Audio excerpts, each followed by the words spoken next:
Maounzi Mansende, le bastion de la pisciculture dans la province du Congo central, en République démocratique du Congo. Ce site piscicole, créé en 1948, a cessé de fonctionner à cause du fameux pillage de 1991 sous le règne du maréchal Mobutu. Après plusieurs années d'abandon, c'est l'Association pour la promotion de l'éducation et de la formation à l'étranger, APF, qui a réhabilité cela depuis 2015. Cette association, qui vient appuyer l'État congolais dans cette matière de pisciculture, a réhabilité plusieurs bâtiments, dont 2 bâtiments techniques, les closeries et 3 maisons. L'APF exploite un espace de 4,66 hectares sur les 80 que constitue ce domaine, avec des étangs de poissons. Parmi ses objectifs, la formation est aussi au centre de l'activité piscicole. C'est la raison pour laquelle cette structure forme les pisciculteurs afin de booster la production en poissons. Nous avons surpris l'un des membres de l'association en train de former quelques pisciculteurs sur la reproduction des poissons. Généralement, ceux qui les olobake, les ceux qui evimbi, c'est que aza déjà na bamaki, aza na bamaki na kati ya mibili. Mais koloba lisusu ezala mou, ezala libumu ya kolemba, ça veut dire que bamaki wana eza presque na maturité. Notre documentaire va se pencher sur cette matière, la vie du tilapia et du clarias, communément appelé ngolo. C'est comme à l'attente de toute naissance, les parents préparent l'arrivée de la nouvelle personne en famille. L'activité piscicole est centrée sur l'élevage du poisson, de la reproduction jusqu'à la consommation. Quoi de plus normal que de préparer le site là où va se tenir la dite activité. Cela se fait en aménageant le terrain choisi pour cette fin, ainsi que la construction ou la création des étangs. Un étang, construit pour recevoir des poissons, doit respecter les normes requises en la matière. Du creusage au remplissage d'eau, il y a des étapes à respecter. Nous sommes au village Kila, situé à 28 km de Linfou, un centre proche de la ville de Kisantu. L'ingénieur Fils Mvutu, le chargé de suivi des activités de l'APF, accompagne la construction d'un étang de ce pisciculteur âgé. Les étangs doivent être construits près des rivières ou sources d'eau afin que ces piscines à poissons puissent renouveler systématiquement leurs eaux pour une bonne respiration des poissons. Avant d'ensemencer les poissons dans un étang, l'eau qui s'y trouve doit avoir de préférence une température qui varie entre 25 et 32 degrés. Tout pisciculteur peut commencer son activité avec un étang et peut être ambitieux pour en posséder plus de 40. Il est à retenir que les grandeurs des étangs dépendent du terrain et de l'objectif que leur donne chaque pisciculteur. Mais les poissons de pisciculture commencent leur vie dans un lieu spécifique dénommé les closeries. Les closeries est l'installation destinée à la production des œufs et des alevins ou larves de poissons, de crustacés et de mollusques. À Maounzi Mansende, l'APF a modernisé une écloserie pour la reproduction des alevins de tilapia et de clarias, dit ngolo. Pour le ngolo, la reproduction se fait par cette façon spéciale d'accouplement de ce poisson dénommé insémination artificielle. Mais les critères, il y en a beaucoup, je ne vais pas entrer en détail, mais il faut savoir quels sont les techniques, les critères qu'il faut prendre en compte pour sélectionner une femelle et quels sont les critères dont il faut prendre en compte pour choisir un mâle. Ça, c'est la première grande étape.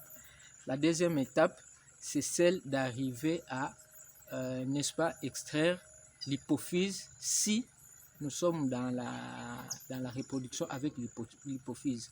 Parce qu'il y en a qui utilisent l'hypophyse, ce qui est presque naturel et très facile à avoir.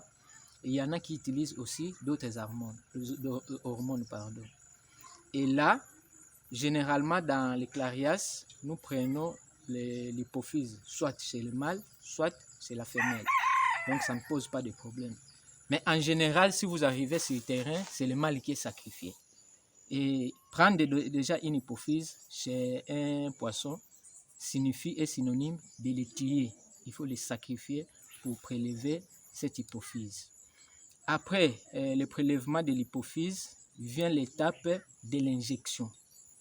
Là, il faut choisir, comme je l'ai dit, une très bonne femelle qui, donc il y a des conditions, des critères dont il faut tenir compte.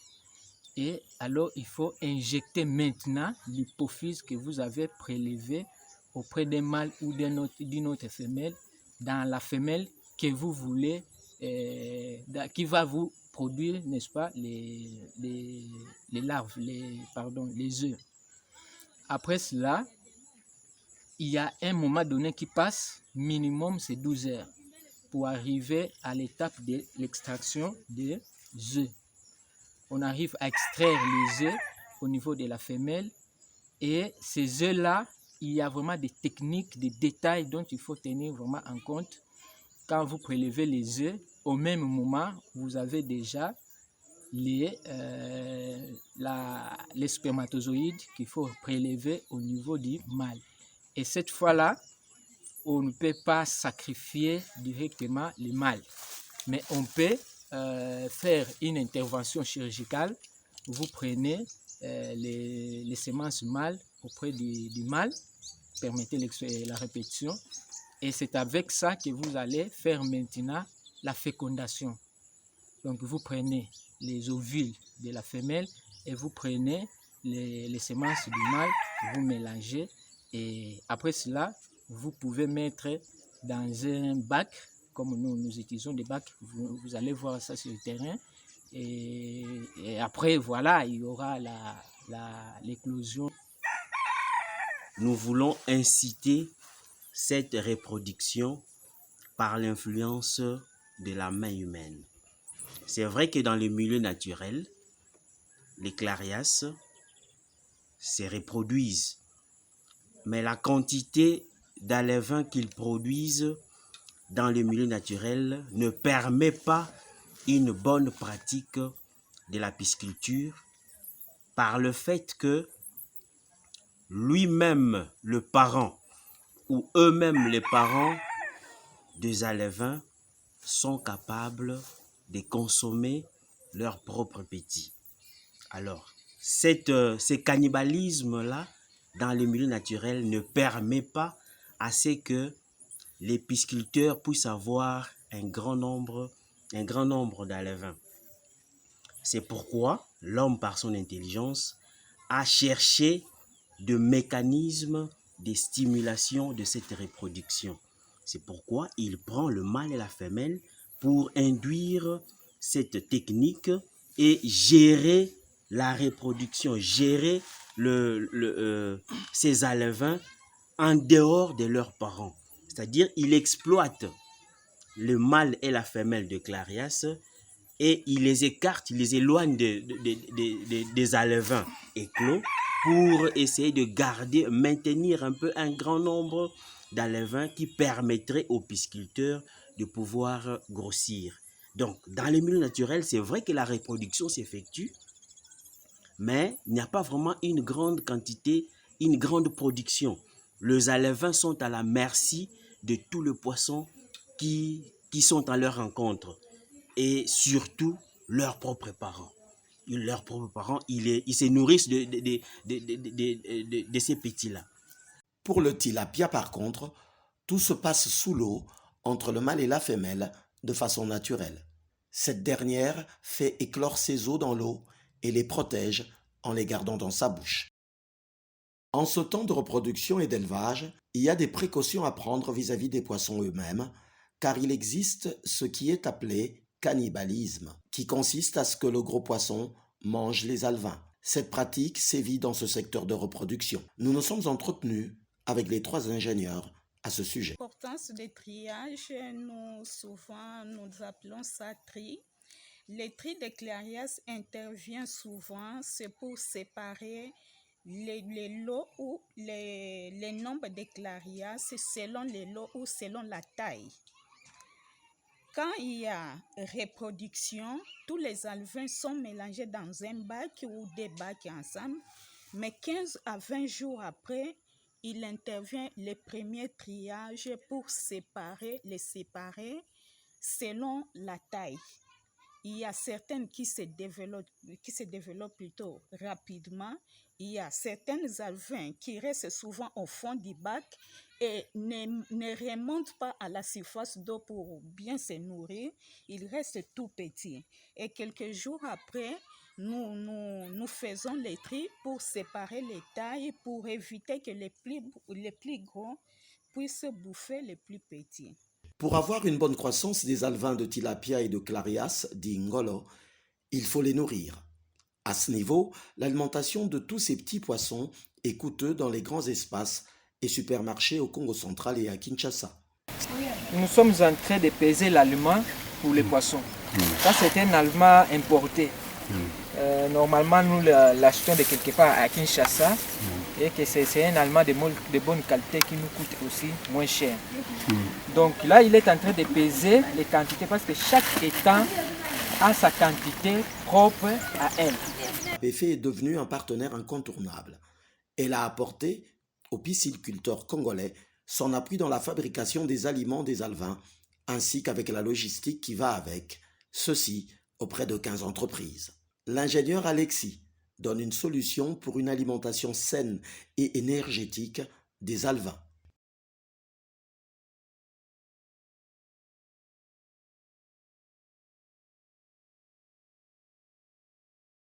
Poisson, nous incorporons beaucoup d'ingrédients, entre autres la farine de poisson, la farine de maïs, la farine de soja. Mais comme nous le savons tous, qu'il y a certains ingrédients qui doivent d'abord être préparés au préalable. Je prends l'exemple de maïs qui naturellement se présente sous forme de graines et le soja aussi qui se présente sous forme de graines. Ces deux ingrédients-là sont d'abord moulus avant que ça ne soit incorporé dans la composition de l'aliment. Chaque aliment a sa proportion ou a son pourcentage d'incorporation dans cet aliment. Comme cela a été signifié en amont, la grandeur des étangs dépend du rôle que ces derniers vont jouer dans la chaîne de reproduction. Après que les alevins aient pris forme dans l'écloserie, vient le moment de changer de milieu de vie pour passer à l'étape du grossissement. Cela se fait à deux niveaux, le pré-grossissement et le grossissement proprement dit. C'est dans les étangs de grossissement que les tilapias et les clarias, ngolo, atteignent leur maturité. C'est aussi dans ces étangs que ces deux espèces de poissons peuvent vivre ensemble. Après constat de cette maturité, l'étape qui suit est celle de la vente, qui survint lorsque le poisson est âgé d'environ 9 mois. Le poisson se vend par kilo, et pour y arriver, il faut vidanger les étangs pour récupérer cette marchandise qui donne plaisir à voir.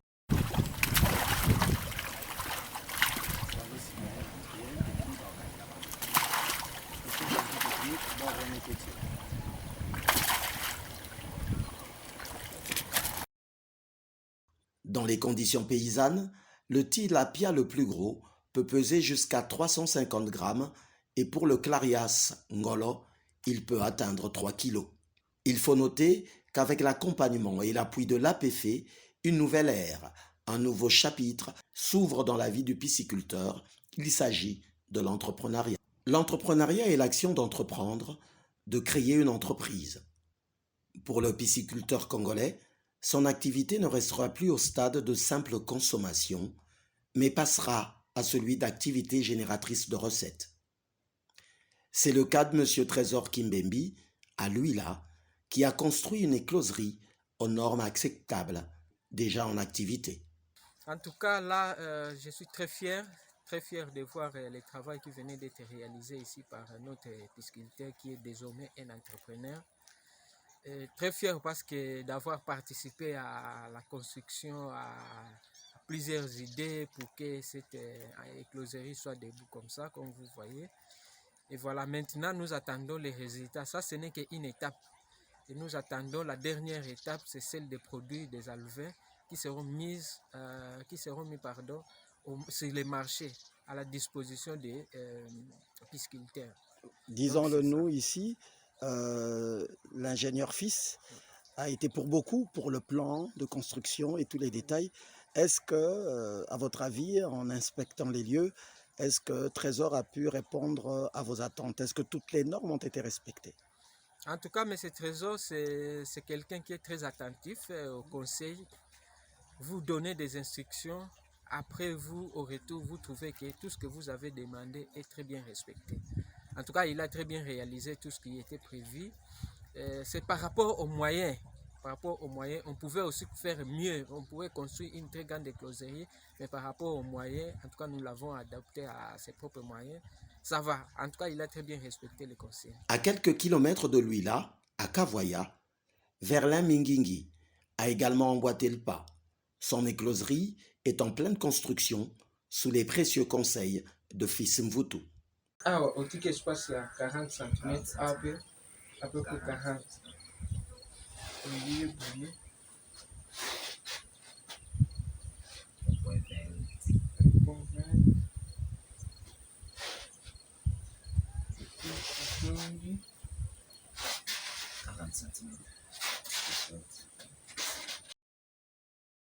Parmi les pisciculteurs appuyés par l'APF, 28 écloseries ont déjà pris forme dans tout le Congo central, dont 9 en Clarias et 19 en Tilapia. Comme autre valeur ajoutée pour l'entrepreneur piscicole, il y a la fabrication des aliments.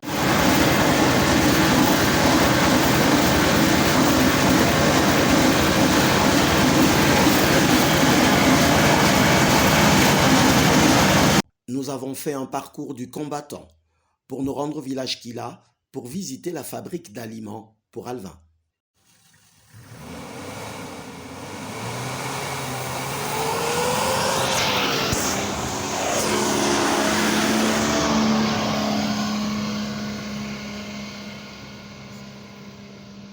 Une machine accouplée pour moudre les cossettes de manioc, les grains de maïs et ceux du soja, ainsi qu'une presse, appelée aussi boudineuse, qui sert à donner forme à l'aliment.